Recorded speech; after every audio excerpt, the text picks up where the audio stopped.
Most parents plan a Smoky Mountains trip around the wrong trails, steep, crowded, and one meltdown away from disaster. There are 15 hikes that actually work with kids, 3 waterfalls you can see without hiking at all, and one mistake that ruins more family trips here than anything else.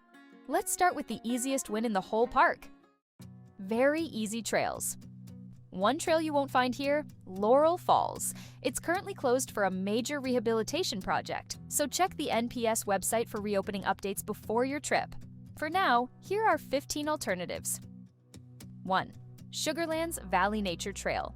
This is the trail to start with if you have a toddler or a stroller. A flat, half-mile paved loop right by Sugarlands Visitor Center. There's a stream running beside the trail, almost zero elevation gain, and it's fully wheelchair accessible. It sounds too easy to matter, but it's the perfect warm-up before the trip gets more ambitious.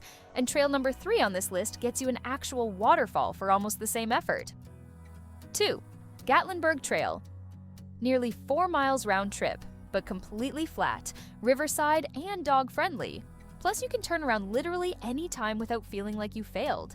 You'll pass footbridges and old historic remains along the way, and bikes are even allowed. It's forgiving in a way most Smokies trails aren't. But if you want a big payoff for almost no effort, the next one is where it gets interesting. 3. Cataract Falls Trail. About a mile round trip from Sugarlands, and it ends at an actual waterfall, which for young kids is basically magic. Cross a few small bridges, follow the creek, and you're there faster than you think. Go after rain if you can. The falls come alive. This is the quick payoff trail of the whole list. But if you want elk instead of waterfalls, keep going. 4th, Oconaluftee River Trail. On the Cherokee, North Carolina side, this 3-mile riverside trail is mostly flat with stroller-friendly stretches, and there's a real chance of spotting elk along the way. Dogs are welcome, and a historic farm sits nearby if you want to stretch the outing further. It's one of the most underrated easy trails in the park.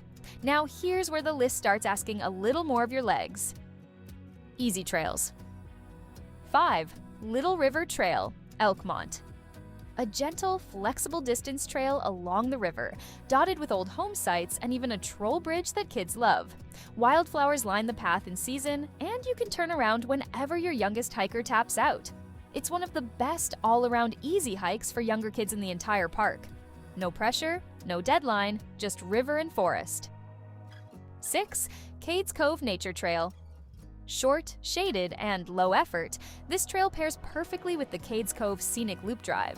Expect forest, wildlife sightings, and historic buildings nearby, plus picnic spots to refuel. It's not flashy, but it's a reliable, easy add-on to a driving day. Speaking of driving days, stick around, because 3 of the best waterfalls on this list need zero hiking at all. 7. Little Brier Gap Trail. Just under 3 miles round trip to the Walker Sisters homestead, this one blends hiking with an actual history lesson. An old schoolhouse, a real homestead, and a creek running alongside.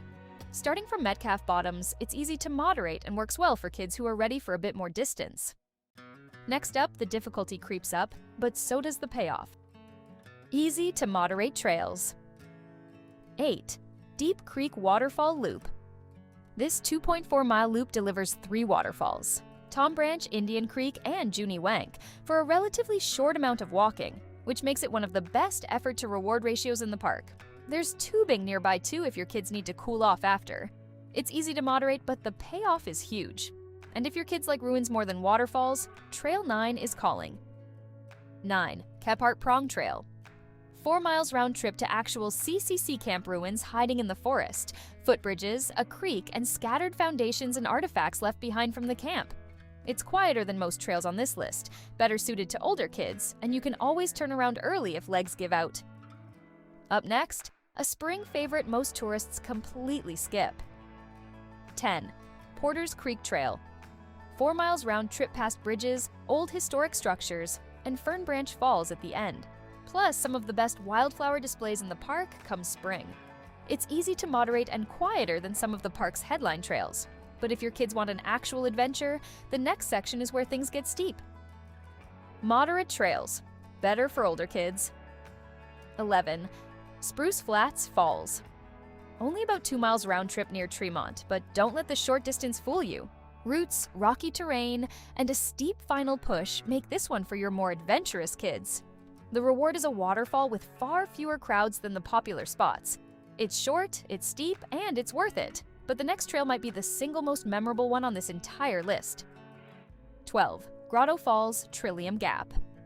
This is the trail where your kids walk behind a waterfall, a roughly 25-foot cascade you pass directly underneath. It's rocky, gains 500 to 600 feet, and gets popular fast, so an early morning start matters. But the wow factor here is unmatched by anything else on this list. If you only do one moderate hike this trip, seriously consider making it this one. 13. Andrews Bald.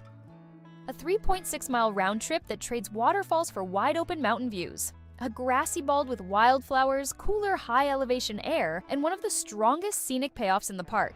It's near the Kuwohi area, so you can pair it with another stop nearby. Speaking of which, the next entry gets you the highest point in the entire park. 14. Kuwohi Observation Tower Trail. Just 1 mile round trip, but steep and paved, ending at the highest point in the Smokies, with an observation tower and views that make the short, steep climb completely worth it. Expect cooler temperatures and frequent clouds, so pack a layer. It's ideal for older kids who can take breaks on the way up. Last on the list is also the hardest. Here's whether it's worth attempting. 15. Alum Cave Trail to Arch Rock, Alum Cave Bluff. The hardest hike on this list at 4.6 miles round trip and about 1,200 feet of elevation gain, passing through Arch Rock and Stone Step sections before reaching the bluff. This one's for older, active kids only. Start early to beat both the heat and the crowds. It's a real hike, not a stroll, so know your kids before you commit to this one. And now, 3 waterfalls, 0 hiking required. 1. Meigs Falls. No trail required, just pull into the roadside viewing area along Little River Road and look across the river. It's one of the most accessible waterfalls in the entire park, perfect for babies and toddlers who can't hike yet. The catch? It's unmarked and easy to miss, so keep your eyes on the road about 13 miles from Sugarlands. 2. The Sinks. Essentially no hiking required for one of the most powerful cascades in the park. A viewing area right off Little River Road makes this an easy family stop. Parking is limited, and the currents here are extremely dangerous, so keep kids back and don't swim. Pair it with Meigs Falls on the same drive for a 2-waterfall stop with almost no walking. 3. Place of 1,000 Drips. Found along the Roaring Fork Motor Nature Trail, this is a wide cascading rock face you can see without leaving the car area. Virtually no hiking involved. It's best after heavy rain when dozens of small cascades spill across the rocks. Just remember that Roaring Fork is a seasonal, one-way road, so check that it's open before you go. Combine it with the rest of the Roaring Fork Drive for an easy scenic add-on. Now, before you plan a single hike, here are the 5 things that make or break a Smokies trip with kids. 1. Start early. Hit trailheads before 8 to 9 a.m., especially in summer. Parking fills fast, and crowds build quickly at popular spots like Grotto Falls and Alum Cave. Early mornings also mean cooler temperatures, which matters more than most parents expect once kids are a mile in. This one tip alone can save your whole day, but the next mistake is the one that actually ruins trips. 2. Don't overplan. One main hike per day, paired with a scenic drive and a short trail, is the formula that actually works.